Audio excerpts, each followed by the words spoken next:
scenario. Hello, everybody, and welcome to another episode of Get Out of Rap. Today, I'm joined by Jade Rogers, who is Director of Business Development at DDC Outsourcing. I've got to know Jade over this last year, and along with Chrissy Spencer, who heads up marketing there, we've literally chased Jade down to get her onto this podcast. So there's a little small victory for us straight away, and I'm very happy to have Jade as the guest. So welcome, Jade. Thank you very much. I do feel like it has been a chase for you. So I was going to say, is that a fair assessment of trying to get you on this podcast? It definitely has.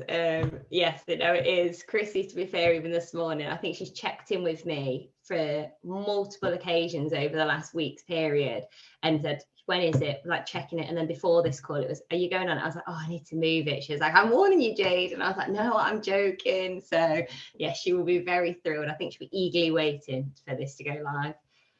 Because in real life, and I've seen you at work and with your job and everything like that, you're very gregarious and confident and happy, but you've been quite nervous about this, haven't you?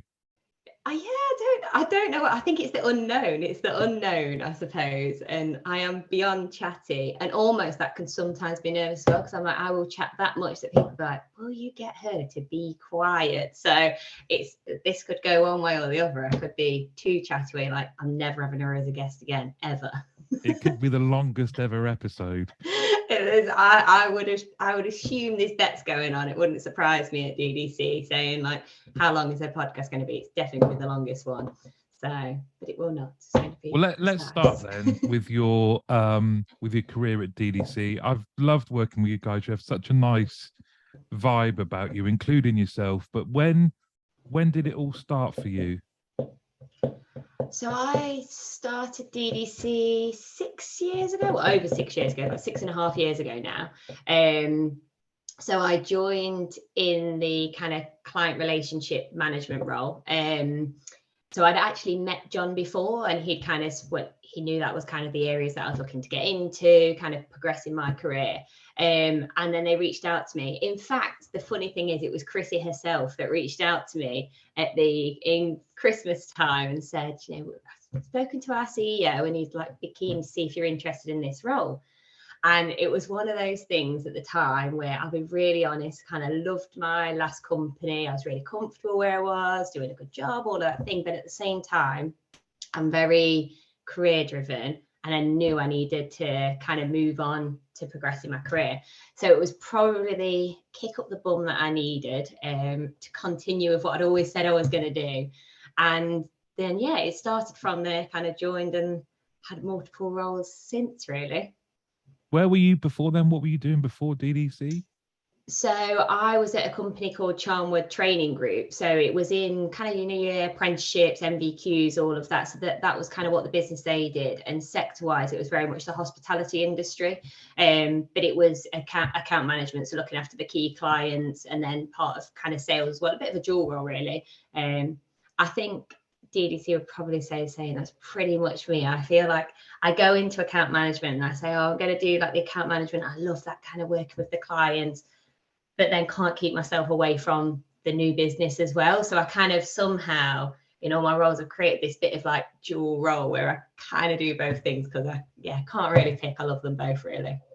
So you started in account management for DDC, and it's a topic where I've had some experience in it myself, and run teams that do it, but we haven't really spoken too much about account management on Get Out of Rap, and it's such a key area in our industry.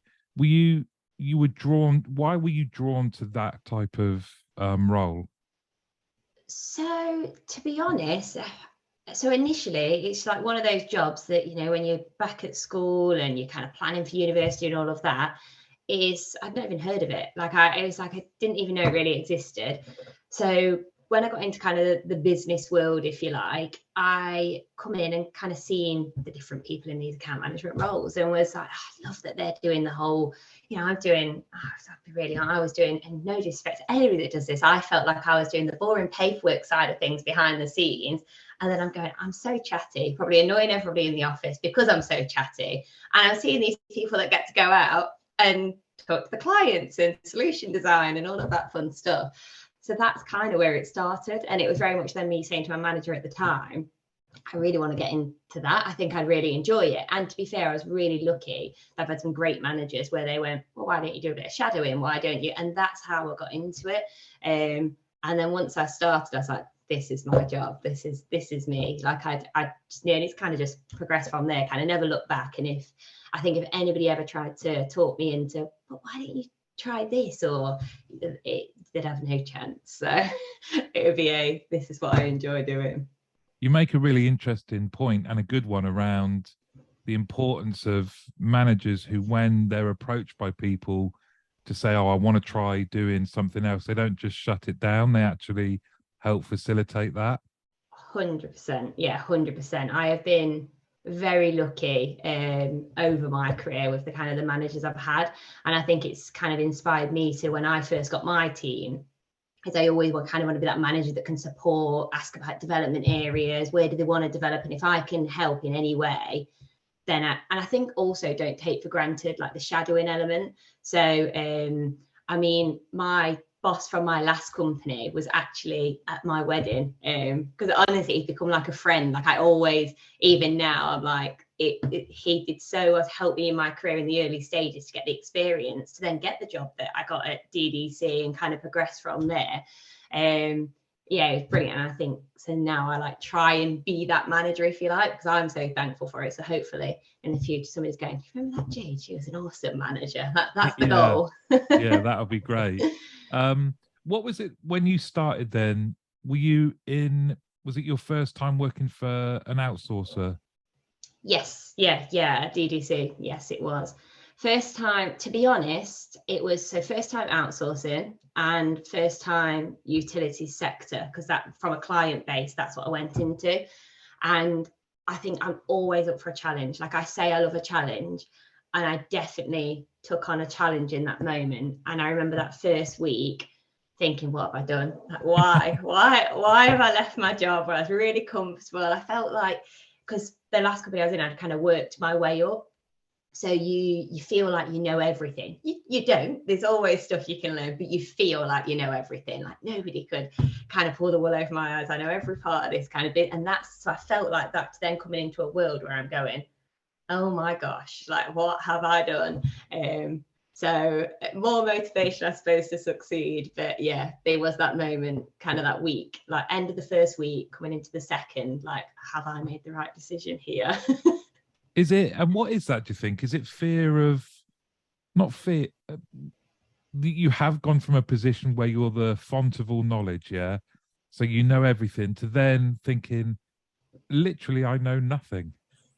It is that. And I think some people love that. And for me, I mean, this sounds ridiculous and I can't explain it, but I like to do well. So I want to be good at my job. Does that make sense? I want to do well. And this is, to be honest, I'm the same just in general life. Like I want to do well. And so to then come in and feel like, oh, am I not like doing really well here? There's loads of other people doing this job that are so much better than me. And it's like, God, no, I need to be that person.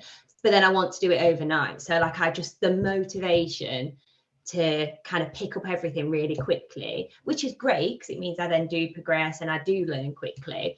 But in those first 2 weeks, I'm like, am I going to be able to do this quick enough? Especially the world of utilities. It's, I think, one of the most complex industries going. There's lots of complex industries, but kind of, yeah, all the acronyms. And I just felt like I honestly, some of the meetings I was sat there thinking, is this a different language? Like, are we talking English here?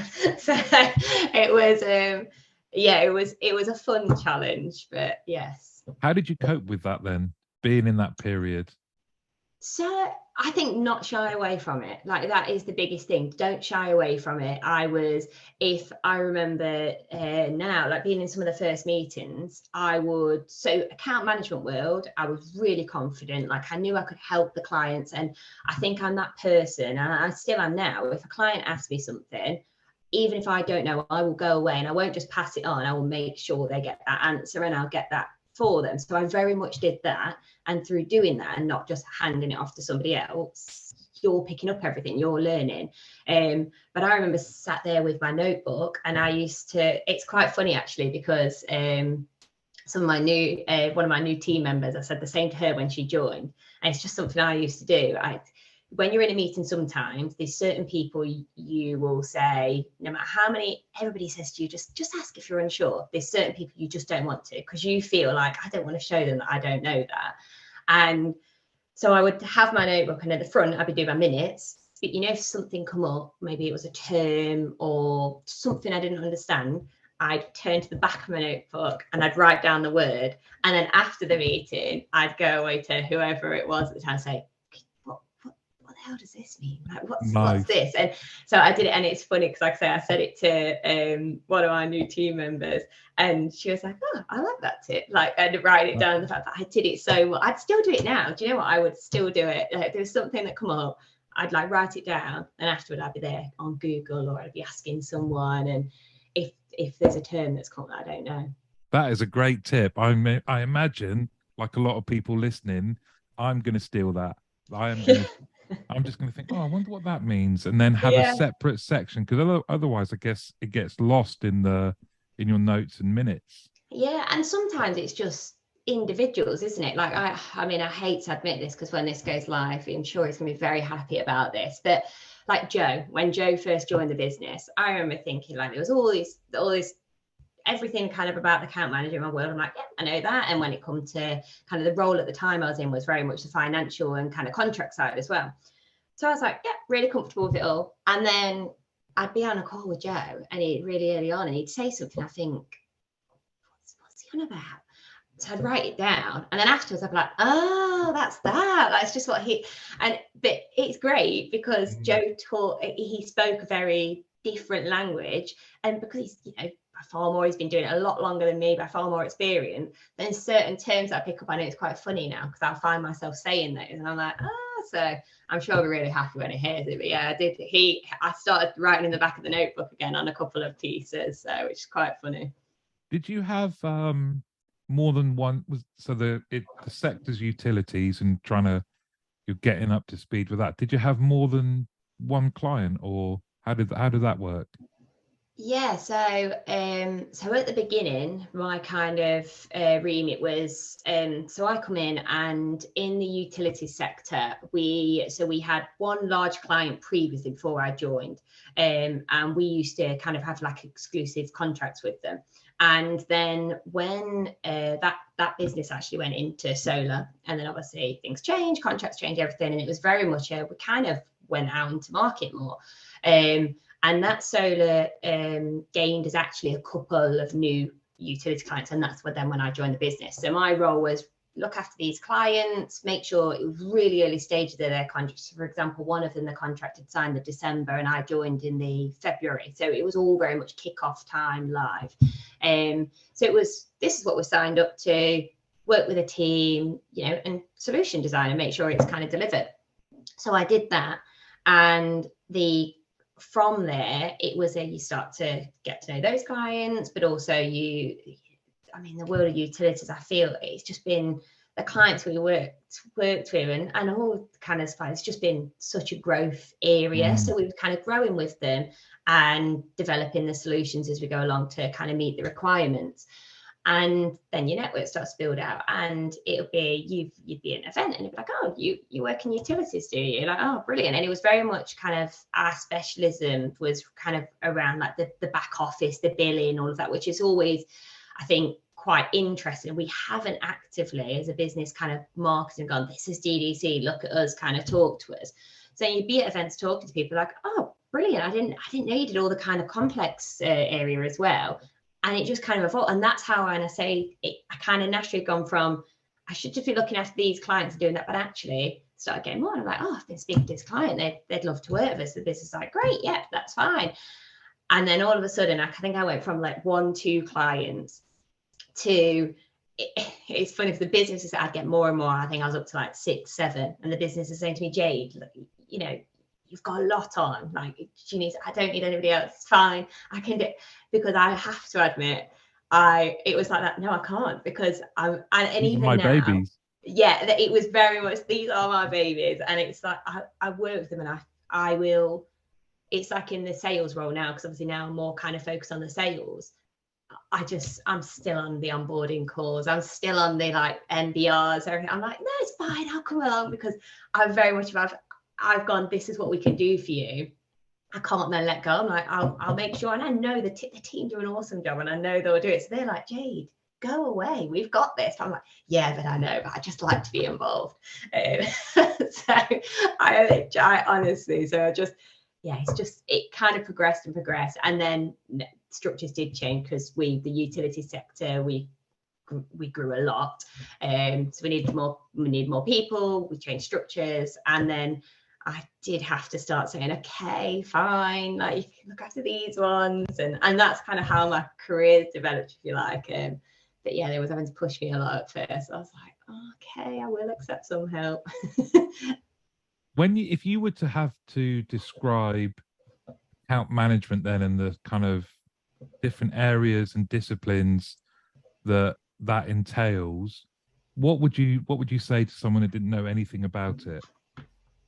So I think account management as a whole is about really understanding your client. So you understand your client, understand their objectives, and you work with them to make sure that you're then building a solution that meets their requirements, not what you want to do as a business, or it meets their requirements. And I think that's key. As an account manager, you are there to support that client. So, but also to not be afraid and say, I know you want this, but look at us, we do this all the time. This would work really, really well. So I think that's kind of some of the fundamentals is, what does your client need and want, and how can you deliver that, but also how can you improve it? Don't just deliver, how can you improve it? And be there for your clients, like relationship build, do you know what I mean? Work with them. But I think to be a great account manager, I think this is my personal view, I think you have to be passionate. So you have to be passionate about what it is that your business do, or the sectors you're working in. And you've got to want help. It's not got to, this sounds so cheesy, like actually beyond cheesy. I'm actually a little bit like people go like, she's so sad. But I feel like for me, I look at it and go, like, when I'm doing the solution design and all of that, I'm like, am I working? Like, it genuinely, because I love the sectors we work in. I'm passionate about wanting to do well, and I know we can do a great job to help these clients that we're talking to. So for me, it's like, it makes it easy. Do you know what I mean? Because you're just talking about something, you kind of live and breathe, and because you enjoy it, you naturally keep up with the industry. You what's the up and coming, like how can you improve things, like kind of adding value to your clients. So it all kind of, if you're passionate about something, it kind of comes more at ease. If I've explained that in any way, in the right way. It does, but it doesn't sound cheesy. I was waiting, come on, where's the cheesy bit? I mean, the whole, like, people are like, really? Like, at work, you could be on holiday. And I'm like, but it does, I genuinely enjoy it. And I think that's actually been one of the things, the kind of, as I've moved up in my career, in a way, you become more distance from the work with because you've got a team. You've got a team of great people that are looking after all the clients, speaking to the new clients, and you're kind of there to support them and kind of build the strategy and all of that bit. I'm like, yeah, well, I'll do this, but I'll also do this. Like, I just, it's quite funny, because I do, like, I headed up the sales team, but I'm still there going to sales meetings. I'm still there going to the networking events. You'll see me on the stands when we do trade shows. Like, because I enjoy it. I enjoy doing it, which is good. But There's absolutely nothing wrong with that. I think that kind of balance from that, you can still be strategic, but actually, if it's passion and you enjoy it and you want to get into the detail, why not? What's wrong with that? Nothing. Yeah, true. So you're doing all the utility stuff. Would you, and you've now moved into new business. Mm-hmm. And is that kind of, did you go through the same journey that you went through when you arrived at DDC, or was it slightly different? So do you know, it's a funny one. So because obviously previously I was looking after the utilities, but as I said, I kind of started with clients, but then very quickly turned into that growing the sector as well. So from a grow the client base, but look after them. And I'd done that for so long, but to the point where it got so big that it was all looking after the clients, because there was no time to go out and kind of look at speaking to new kind of prospects and things. And the kind of sales side of it, if you like, but it's more like the just natural kind of growth is working with your clients on what further support they need. So, but for a long time, the business had said to me, you're great speaking to new clients, that solution design piece, you understand the business, so you can pull it all together from a sales role. I was like, no, I'm not doing it. I'm not doing it. I know I could do it, but I enjoy this. I don't really want to do it. And this, honestly, a couple of, because they were happy as well that I was doing what I was doing. There's a few times, you sure? And I was like, yeah, no, I'm fine. And then it was Christmas time. So Christmas just gone. It was December time. Joe actually approached me and said, look, we're growing, we're doing the restructuring and everything, as you know. We did at some points, but never really had a kind of big sales team. So it's very much been done in the account management world, because it's worked well for us as a business. And he said, we're going to kind of really set up the sales, and I would love you to kind of go in and head up that arm. And I was like, and it was funny because I said, it was a Friday afternoon, I remember it like it was yesterday, and I said, do you know what, I think I'm ready for a new challenge. And I don't know if me or Joe nearly spat our tea out, because I was a bit like, I was as shocked I was saying it as he was as shocked to hear my answer, because he was probably thinking, well, I know what she's going to say. Here we go again. Yeah. And I went, I really shocked myself. I said, I feel like you've put me on the spot and it's Friday afternoon, so that's it. I'm going to have to take the weekend. I was like, and that weekend I went out for a coffee and stuff, and I was thinking about it. I was like, no, do you know what? I am ready for a challenge. But I feel like it was the natural. This sounds daft because there's so much great work we're doing in the YouTube, but for me, because I kind of come in and grown that kind of as a sector, I felt like I'd done what I was there to do. And there was so many great people join our business that are looking after the clients in kind of client relationship roles and operations and stuff. I was a bit like, I really want them to need me. I just don't think they need me anymore. Like I said, it works so well. So do you know what? I am ready for the new challenge. And that's how, and what was quite interesting for me as well, and I think part of why I wanted to do it is, as much as I love utilities, and I always joke actually, because I kind of revert back to it so many times, because that's as a sector, like we're at the utilities telecoms area, but actually it's been so great to get involved with retail and financial services, the automotive areas, all of that great work we're doing. That's been brilliant, because I feel like it's, the services are very similar, but you can almost start looking at the different sectors and going, well, I kind of learned this over here and they're having these problems, but this sector had this problem a year ago and this is what we did, and you can kind of pull it all together.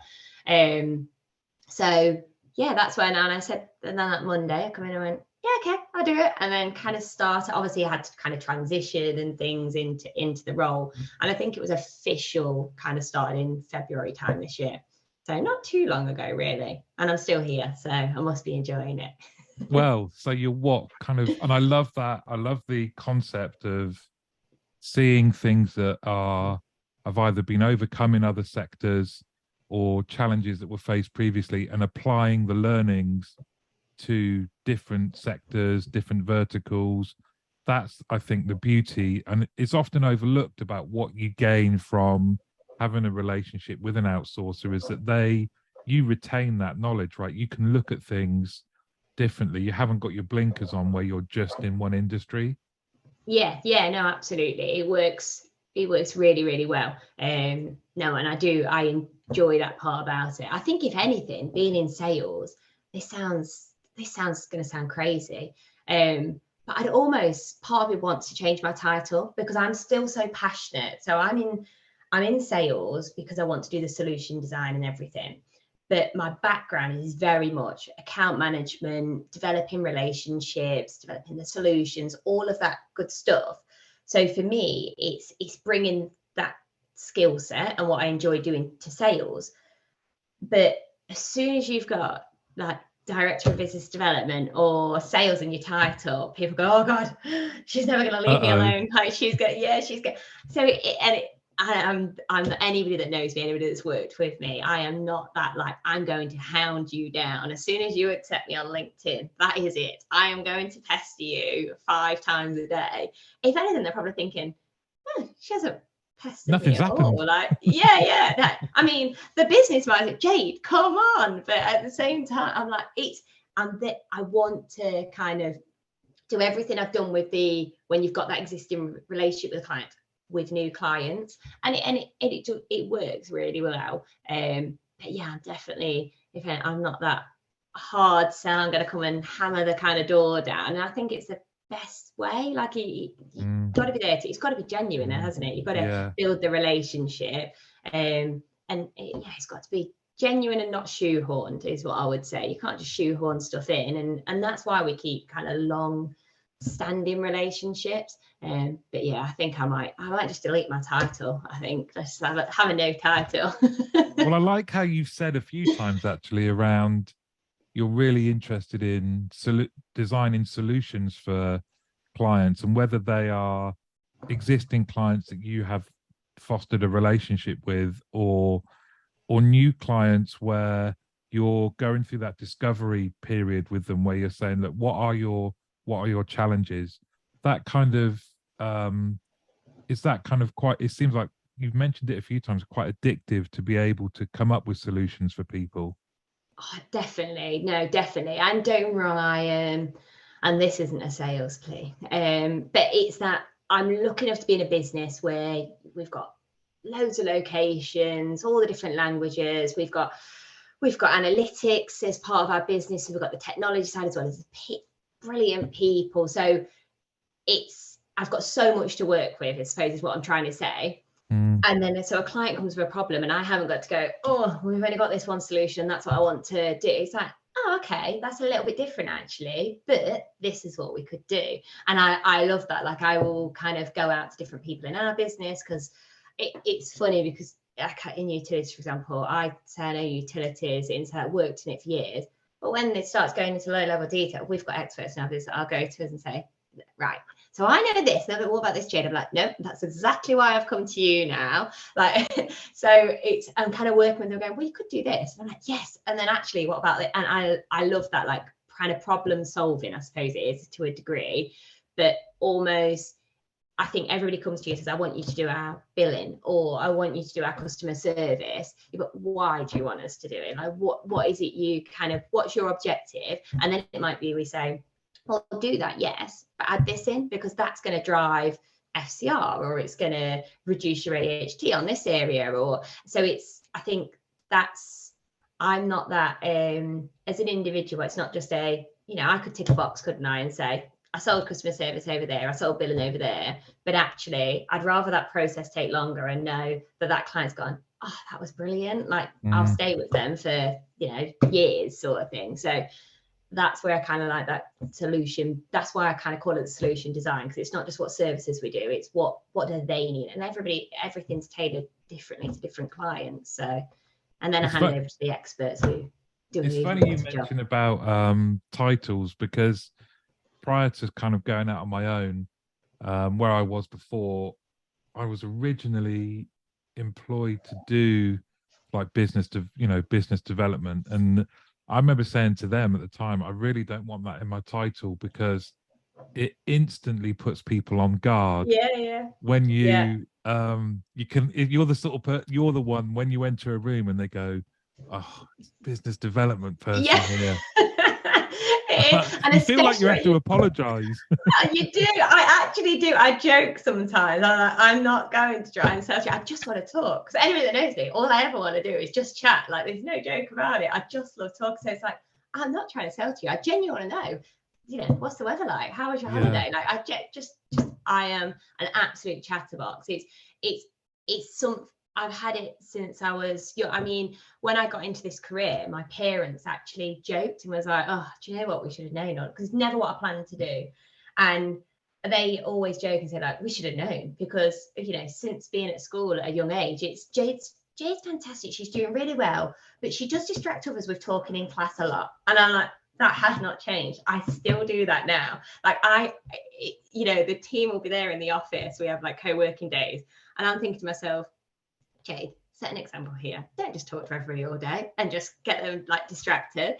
And honestly, like when I walk in, one of the ops managers said to me, I was advertising a role, and I said, I haven't had like loads of applications in turn. And they was like, oh, well, they didn't want to ask you. And I was like, me? I was like, I'm so chatty. Worst thing the ops manager ever said to me, because I walk in the contact center, I'm like, hi everyone. Like, and they're like, Jade, like, get through there, like move on. And I'm like, yeah, come on, you know me, don't tell me I need to talk more.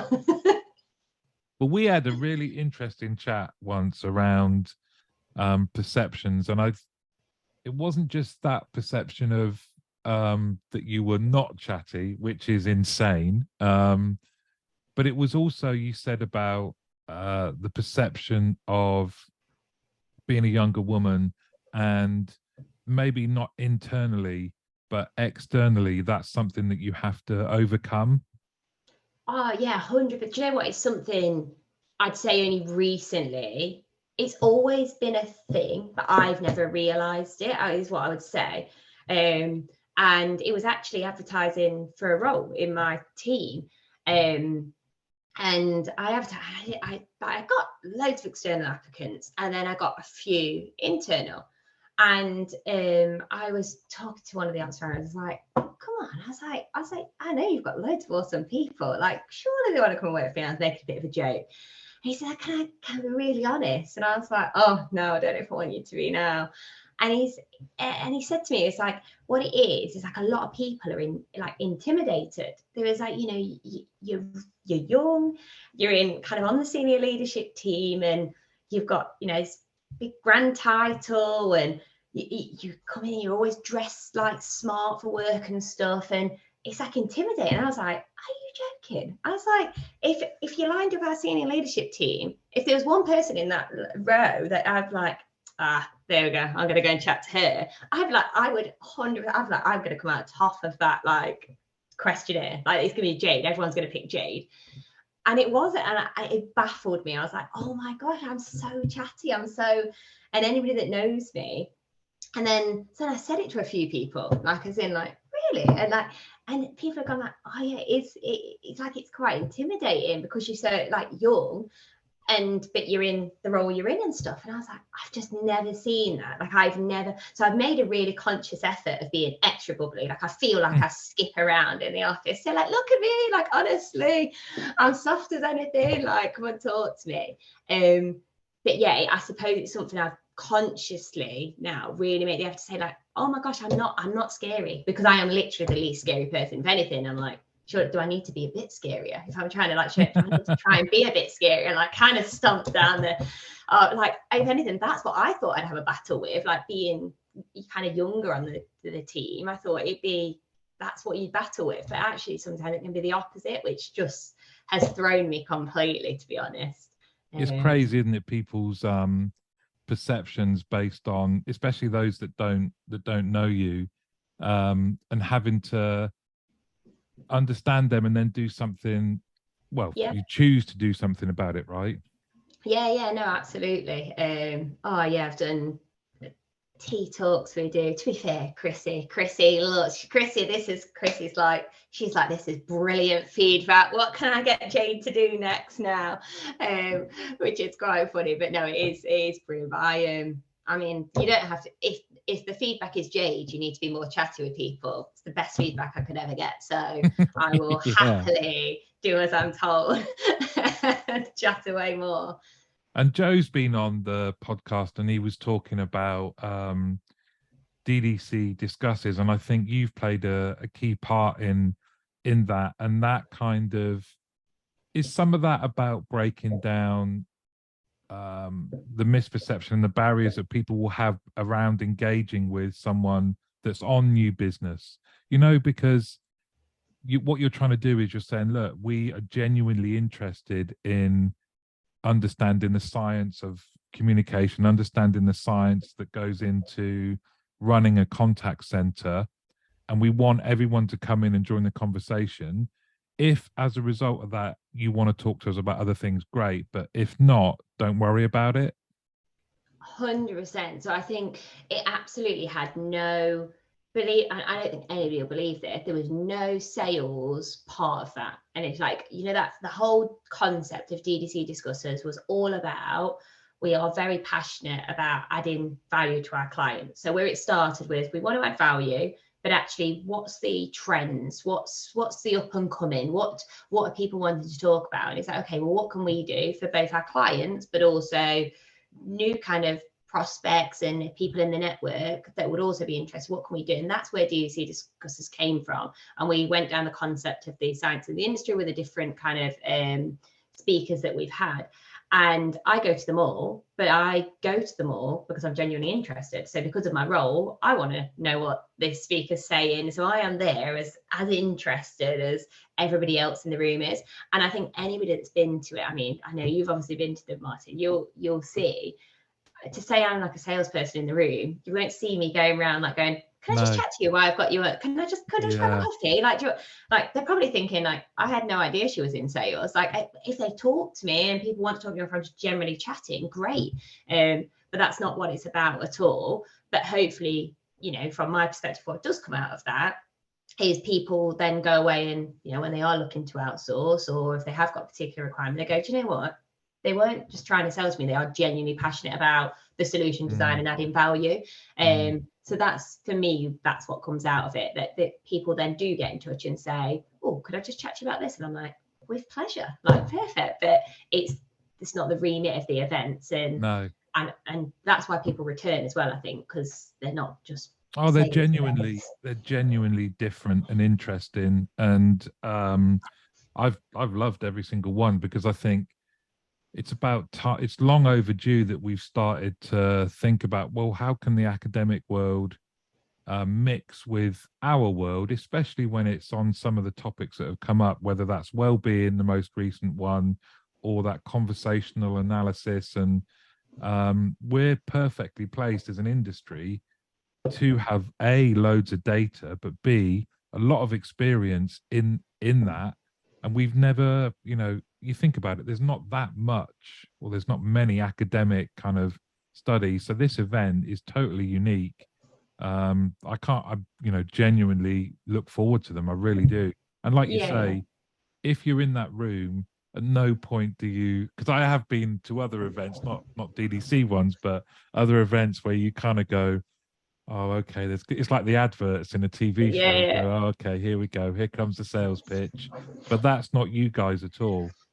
I mean, we don't even talk at them. Like, it's not like I'm up there going, and while she's here, hello, this is DDC. Yeah, like we don't even do that. And I think that's what works well. So hopefully more and more people get involved and kind of attend them. And it's to be fair, it started with Joe. It was something Joe was really passionate about, and it was just, how can, like most of kind of, if it's Joe's idea, my idea, whoever, it's normally the good old kind of marketing team, Chrissy and kind of Niall and the wider team, they bring it to life. And and then we normally get the praise. We normally get that was a brilliant idea, Jade or Joe, and really kind of marketing's brought it to life.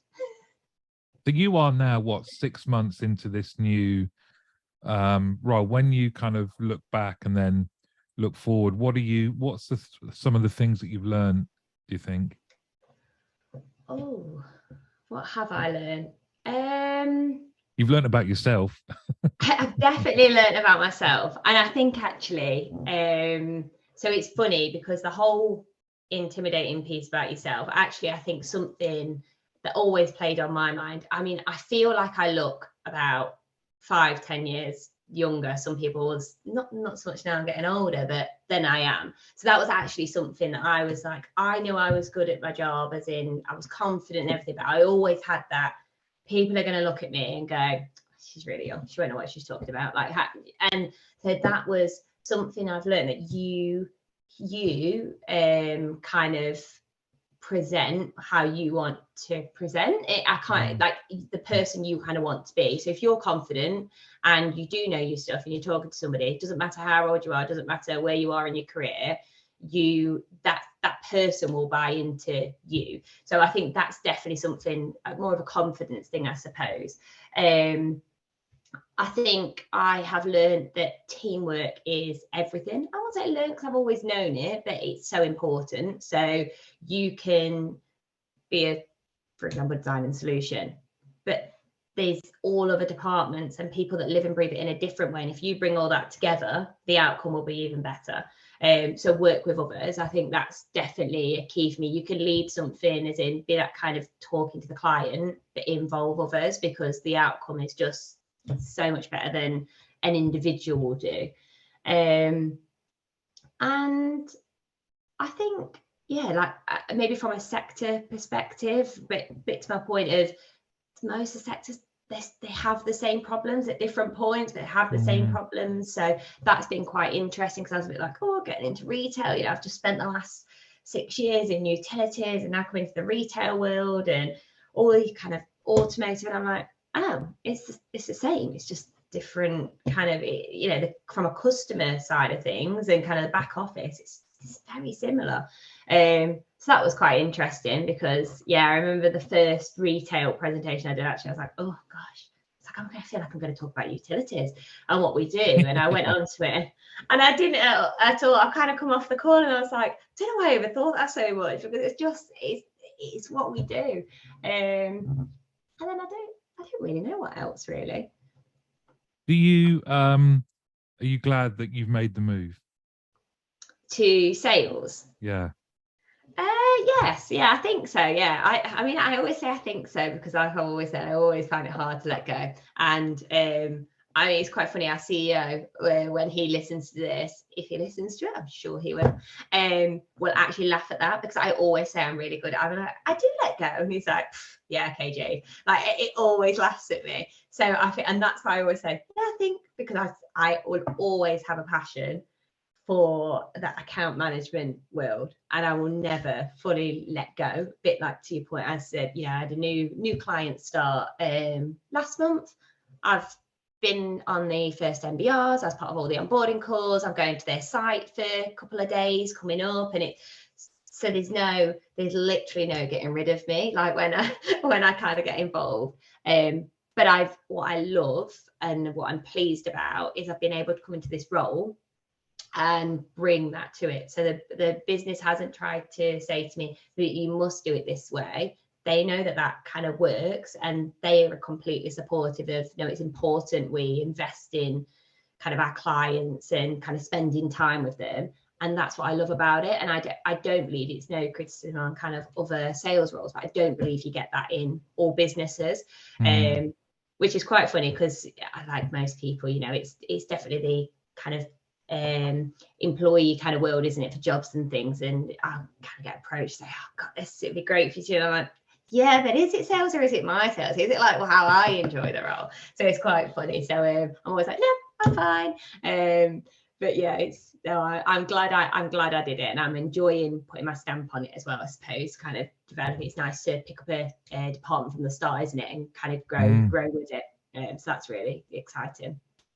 I think having been on both sides of the fence, a client, but also then develop it, or obtaining and developing clients, from a client point of view, I think most of them prefer knowing that the person that sold that they worked with on establishing the relationship isn't just going to disappear instantly, because I think then you have to, if you are sticking around, you are evidencing that you haven't just said things, you've not gone, oh yeah, we can do that, and then when it comes to delivering whatever that is, you're nowhere to be seen. I think it's far better that you're there in the room going, look, see, this is what we talked about way back when, and here it is now in reality. I think from a client point of view, that's that's preferential than having somebody that promises the world and then just disappears.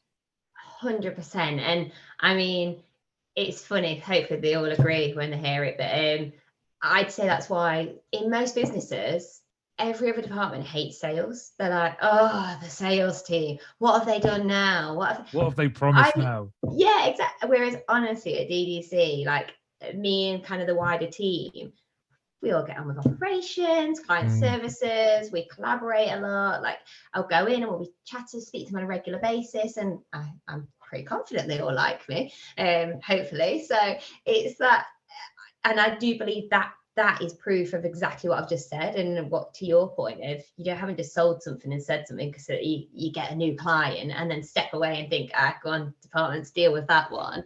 It's like everything I say and kind of so is I know we can deliver and do deliver, and that's why I have complete confidence. Like, why would I not stick around? Like, why would I get the nice when I see all the client happy? Then it's like, yes, like, I'm really happy. So yeah, no, I will forever, I think, be involved. But it is great. I say be involved. There's a brilliant team that are the real ones doing all of the hard work behind the scenes. Our operations, client services, when that kind of clients come on board and gone live, they are the kind of day-to-day support. I always describe it as I get the fun part. I get the come in, talk to the client, make sure the client's got what they want, develop and work with the team. But the team are doing the hard work of making all of it come into reality and happen. So no, I can't. You're on camera. This isn't the first time though you've been on camera, and I can't talk about that without mentioning. Is there a bloopers video that people? No, I can't. I cannot believe that's it. Like I'm gonna be like, right, cut this part.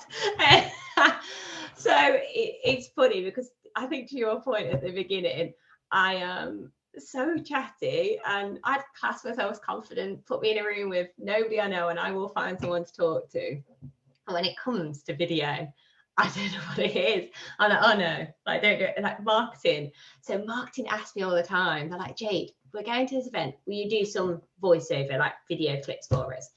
I'm like, yeah. I don't do it. And then they'll chase me. And I'm like, oh, fine. So then it was lockdown. So normally the way there's no better word than pin me down, Martin, is they know I'm in the office and they'll say, we've checked your diary. Yeah, you're free this afternoon. We've got the camera set up in the boardroom. Can you just come through? And I'm like, oh, there's no getting out of it. So I'm like, fine. So I'm going to do it. But this one was locked down. So they kept chasing me. But because it was locked down, I had to do it on my phone. They said, set it up on your phone, record it and send it in. So I was like, right, okay. And it was about billing.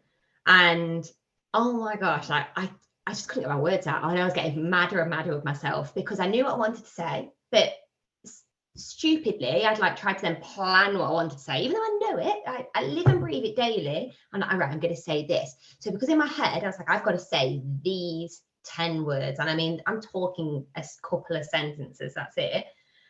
I just wasn't getting out. So I kept doing it. I kept messing up. I was doing these stupid faces to the camera and everything. And then because I was so annoyed by the end of the whole process, I've got these videos. I was like marketing. I just like highlight everything on my phone that I'd taken the videos of. And I don't want to say the time frame because it took a lot for, I don't know, a 30-second video. I want to say I was getting into the hour. Honestly, this is ridiculous. Really? So I sent them all and just said, pick what you want, sort of thing. Like, here you go. The ones at the end, I'd use those ones. Thought nothing of it. Obviously, Chrissy, Alex, now the team in marketing, they was obviously having a whale of a time watching all this back. So then Alex created, she was like, would you like mine? She was like, if you say you mind, like, I know you'll be fine. So we're going to do it anyway, sort of thing. So I created this blooper, like your bloopers, and they put it out on LinkedIn. And oh my gosh, I think it's been like our most liked post at the time. I got so many messages like, oh my gosh, this has made my day. And still now, people who have seen it, and this is going back, and I feel like it just appears every so often on LinkedIn. They'll go, oh, I remember that video of you. I'm like, yes, I remember the video. And I'm like sticking my tongue out at the screen, everything. But honestly, I felt like it went viral. It really didn't. But to me, that's what I felt. I was getting messages for weeks. And the new girl that actually joined the team, it come up the other week and she was like, oh my God, I have to see this. She's like found it on LinkedIn. She's like, Jade, this is brilliant. I'm like, oh, here's me like wanting to be that great. Like, yep, I'm gonna be a great manager for you. And she sees that video, the first thing she sees of me, and I'm like, oh, brilliant, just fantastic. So yeah, thank you for the reminder, Martin. And now I No know anyone that problem. listens to this will look for it. So thank you very Well, much. where can they find it? It's on it's on DDC's. It is on DDC's LinkedIn and it's on my LinkedIn. And if Chrissy gets hold of this quickly, this podcast, I guarantee she's going to now be sharing it and saying, "As discussed in the podcast, here you go." And that's it. I'm going to relive the 2-week nightmare. Just got to give people what they want. Thank you very much. So what else other than bloopers and things have you got coming up in the not too distant future? I mean, so I've talking to quite a few new clients at the minute, which is exciting. I've got calls this afternoon. It's funny enough. I've got things like IT calls, and because I cannot stay away, so I have got all different kind of parts of onboarding, talking to them. We've got lots of events coming up. We've got a dinner coming up. We've got the fun stuff. It makes it sound like, honestly, when I reel this sort of stuff off, people are like, she doesn't work. Like, I've got races, I've got all sorts. So I've got lots of fun stuff coming up with clients. And then, September in particular, got quite a few events that I'm going to, which I love to get out and about. So going to kind of different networking events. And so, I think you've mentioned ones to me before. And I'm like, yep, I'll be there. Like literally in the diary straight away. So I anything. So I've got quite a few of those coming up. And I have got a holiday coming up as well. So that's definitely exciting. And as much as I've told you about how much I love my job, I also do love being on holiday on the beach with a cocktail. So that will be me at some point this month for a few days. But yeah. And then we are at an event in September. I guess, are you guys going to be at Expo as well? Yes, I believe so, actually. Yeah, we are. And then I know that's November, but it would be a good chance for people to meet you. Yeah, we're definitely at the one in November. I thought you meant one of the expos in September then, actually. But yeah, November, we have got a stand there. So I will be there, as always. So yeah, we're going there in November, a couple of days, isn't it? And then I've got an event in September as well that I'm going to. And then a lot of kind of, I don't know how you kind of complete like your races, your dinners, all the fun stuff. And to be honest, that is it is a fun part of the role. So I've got a lot of that coming up as well. So just remember, everyone, Jade is approachable when you see her. Do you know, it's funny because anybody, if they listen to this and see me at the expo in November, so because I genuinely love to chat, I stand right on the edge of the stand. So, and normally I have got we have like DDC tote bags, and I will say to somebody, like when they're walking in, because our stand is quite near the front actually. So it's quite near the front, and I will stand with the bags on my arm, some of them off the stand, and I'll say like, "Do you want a bag?" And I can see people like trying to walk like this, like, "Don't look at her, she's going to try." And I'm like, "No, genuinely, it's the most handy thing ever. Like to have this bag. Like, that's why we do it, because I know you're going to walk around, you're going to get given 100 leaflets, you can just chuck them in the bag, and like you're not kind of fumbling everywhere for them. And that's all I want to do is just give you a bag. I genuinely just want to help because I think it's helpful. And then you don't have to talk to me. And then some people were like, it actually, the funny thing was, what was it? Utility Week Live. I was doing this. And somebody said to me like, "Oh, you genuinely aren't trying to sell to me." It's like, "So how are you? What do you do?" And I was like, "Oh." Yeah. So, but I actually go like, "Don't worry, I'm not trying to sell to you. You can literally just have the bag." So that will be me. So if I'm trying to give you a bag, I am not trying to sell to you. I just want you to have a bag because it will save your hands walking around the event all day. Well, Jade, you've done it. You see, you were worried about this and you've just gone, this is definitely one of the longer ones. I knew you've probably done it on purpose. You just asked me extra questions, haven't you? Yeah, so just to keep it going. Yeah, very funny. Brilliant. We finally pinned you down. We did it, Chrissy. We got her. That does mean though as well, it has to be said that she's going to have to wear some Crocs. So because we know obviously we're in the Crocs crew, so she's going to have to join the Crocs crew. Just for everybody else, me and Jade are well into Crocs. Chrissy not so much. So we've had a bet running, and Chrissy has lost. I think we can say she has lost, doesn't she? She's definitely lost. Yeah. So she's definitely lost. She is going to buy Crocs, and we know that she's going to convert, though, isn't she? Definitely. Yeah.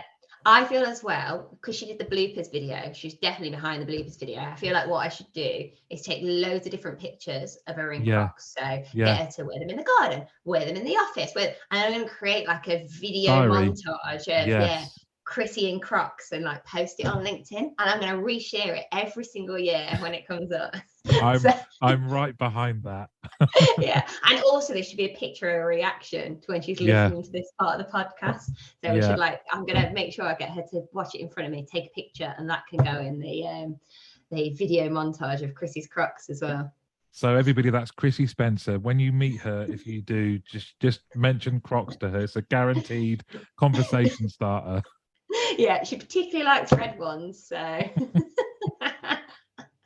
Jade, this has been brilliant. Thank you very much for coming on Get Out of Rap. And I'm sure next time you come on, you won't be bothered. You just come on and do it straight away.